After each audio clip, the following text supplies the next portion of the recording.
Tim, you have 11 minutes. I'll give you a minute. Okay, sounds good.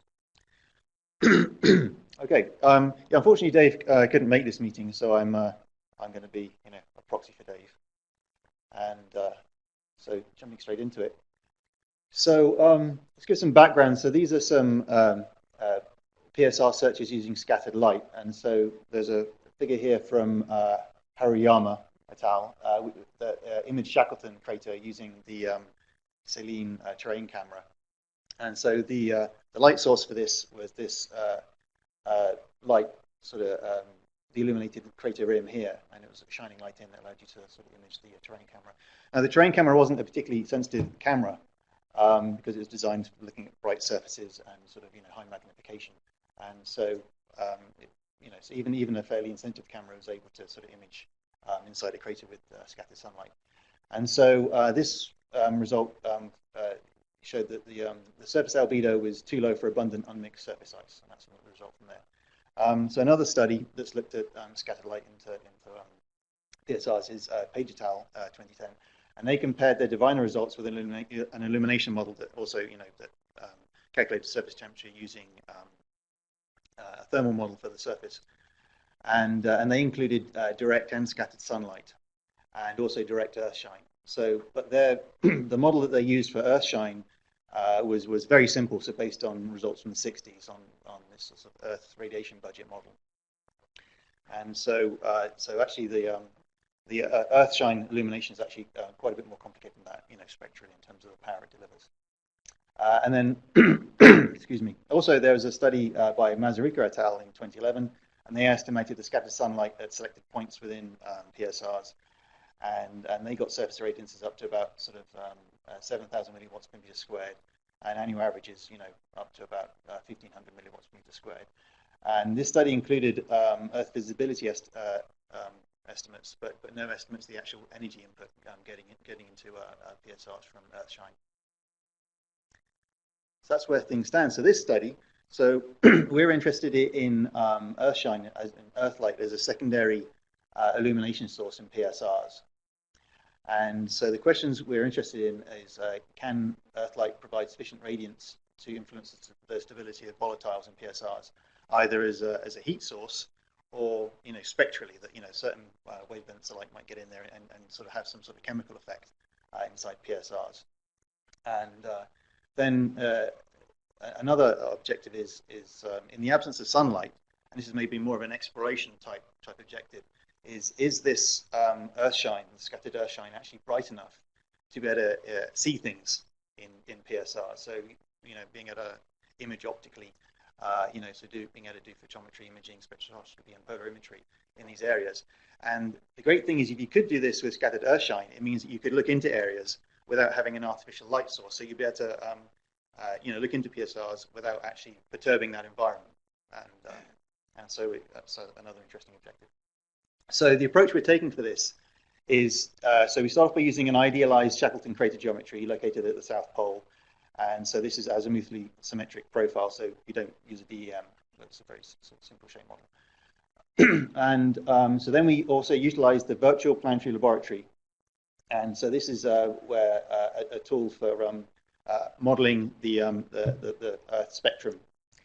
And these observations have been constrained by epoxy Earth observations. So this is a pretty well-constrained model.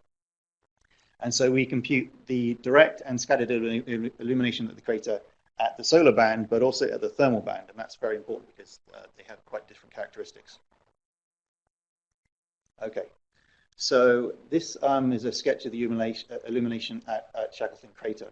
And so here we've got sort of illumination angle here above the astronomical horizon, and then this is day of year. And so here you see that the sun kind of has a very sort of low sinusoidal wave here, and so it spends a large time below the horizon. Then it's very sort of shallow elevation above the horizon, and its solid angle is fairly small. And so this means that you'll just be the sun will just be able to illuminate just the upper rim of the edge of the crater rim. Now the Earth, on the other hand, has a much larger solid angle, and it actually gets to much higher elevations above the surface. And so this means that it can illuminate much deeper into PSRs. And so, so even though it's maybe not such a bright source, it's bigger in the sky and it gets to much higher elevations, which is important for. So basically, Earthlight and scattered Earthlight could possibly get into regions that are never seen by sunlight or scattered sunlight. Okay, and then we'll touch more on this in a minute. But the Earth, that solar band goes through phases, but the thermal Earth is constant, and I'll show some plots to illustrate that. Okay, so looking at the Earth irradiance at the moon in spectrally. So here you have the solar band here, so that's kind of reflected sunlight from the Earth, and you've got sort of spectral radiance here, and this function of wavelength. And the gray line here is the VPL model that we're using, and you can see that if you, when you compare it to the epoxy observations, this is the mean and max and min seen by epoxy, that actually fits extremely well. And then when you sort of look in the IRR epoxy range, it also does a great job here. And so they've sort of blown up this bit of the spectrum here by a factor of 10, so you can kind of see some of the details. And here, where it's marked with asterisks, is where you kind of get bite outs from the spectrum due to water absorption bands in the solar in Earth's atmosphere. And so you can see there's actually quite a lot of detail in the spectrum. And so then if you look down here for the thermal component, you've got the VPL model here again in grey. And here we've compared with ModTran, and you can see that within this envelope, it's very consistent with that model. And this is a model that's kind of used quite extensively by sort of atmospheric physicists. And I should also mention that this particular case was for the Earth at about 3/4 phase. And so this is kind of the light that's coming in. And I might also mention that the solar band, although the spectral radiances are higher here, it's actually sort of a fairly narrow range of wavelengths, whereas the thermal, the spectral radiances are lower, but the wavelength range is much greater. And so that has an effect. So if you're standing at the moon, looking at the Earth, and looking at the spectral radiance, this is what you'd see. And so this is images of the solar band integrated over those wavelengths and the thermal band integrated over the wavelengths I just showed. And this is pretty neat. And so here you're kind of going from sort of seeing the full Earth, and so you're getting about 48 milliwatts per meter squared at the moon. And then as you go through various phases of the Earth, so you're looking at the night side of the Earth, you can see this drops off quite rapidly. So you go from about, sort of 50 milliwatts per meter squared down to about, order of a milliwatt per meter squared. And so you can see that the phase is very important for the solar band. But then when you look down in the thermal band, you start off, the power you get is comparable to the solar band at full Earth. But then it doesn't decrease very much. It kind of stays the same. And this is basically because the Earth has an atmosphere which keeps it warm during the nighttime, and that's kind of what you were seeing here. That pretty much the thermal component of Earthshine pretty much stays fairly constant. And so actually this thermal component actually becomes very important. Okay, so next we jump to the model geometry. So this is a sort of simplified Shackleton Crater, and we've kind of got Earthlight coming in here, illuminating the rim. And so what Dave does in this model, he kind of keeps track of all the different sort of patches on the illuminated wall, and that then sort of spread the reflect energy into a range of patches on the floor, and then he kind of does the bookkeeping to keep track of all of that. And I think that's what he pretty much said in that first bullet. And so each illuminated wall element scatters onto all target elements, and so there's a lot of keeping track of stuff. And so we use the HAP key reflectance function at solar band, and at thermal we assume an emissivity of 0.9. So that's basically 10% of that thermal sort of light gets reflected into the crater wall. So there's only 10% gets in, and so we do the summations over all these angles in wavelengths.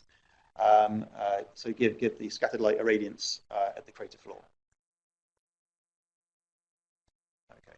So then, so this is kind of a work in progress. So this is kind of a sample result from where we have right now for crater illumination. And so here we have the thermal, and here's the solar band. And so we go from March 8th through to March 18th. So the Earth illumination is 100%, and the elevation is at 2.5 degrees. And so basically the Earth illumination is decreasing, but also the elevation is varying too. So you're kind of like peaking here, and dropping down here to sort of minimum towards the end.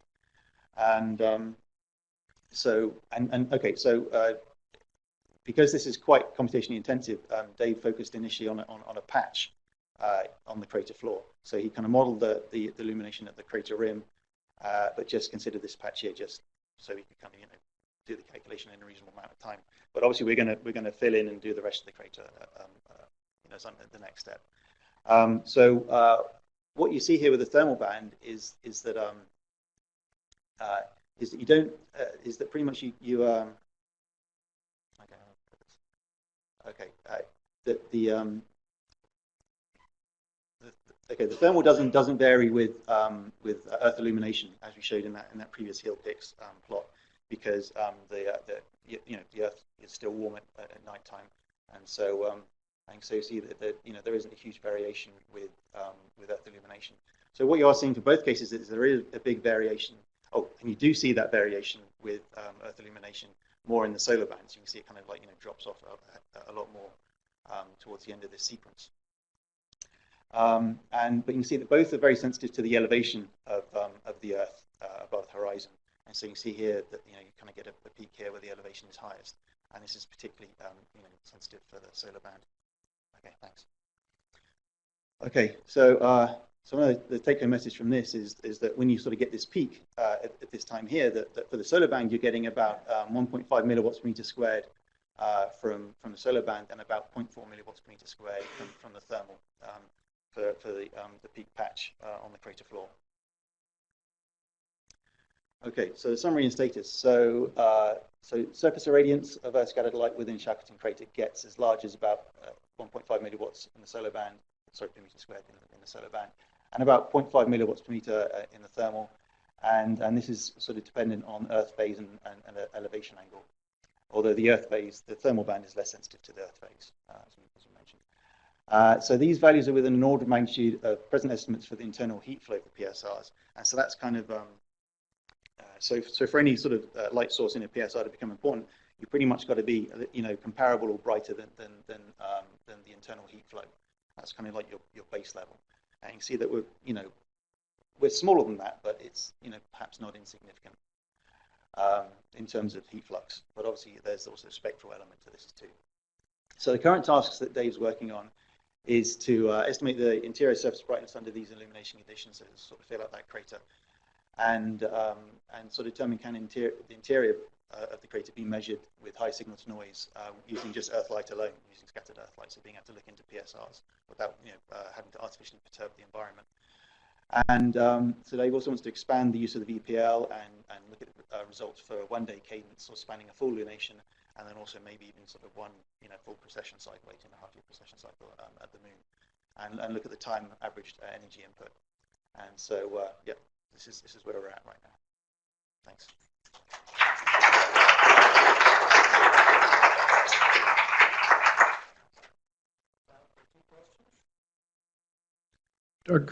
Doug Curry, University of Maryland.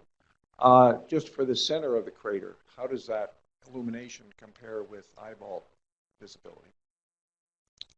That's one of the things that Dave's going to work on. We don't have we haven't figured that out yet, but yeah, he's working on it. Maybe he asked the same question. I'm not sure I understood it. How does the reflected Earthshine compare to starlight illumination at the visible wavelengths in terms of magnitude? Oh. And for thermal, is 0.4, 0.5 milliwatts per meter squared all acceptable for doing hyperspectral or any kind of a spectral imaging for instrumentation? I mean, can you is that enough energy to leverage to make measurements? That is the next step. That's a very good question. Now, your question about other illumination sources, say starlight and that kind of stuff. Mm-hmm. Actually, we did do a study of that, and we found that other sources typically are down.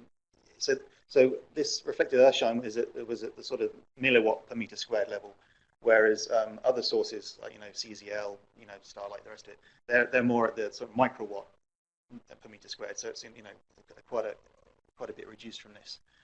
And so the energy input from those sources are pretty weak. And actually, we started by doing that study, looking at everything that was going to the PSR, and we realized that the Earth light component was kind of like the kind of gorilla in the room, whatever, that we kind of we didn't understand it well enough, so we kind of went back and did this study here.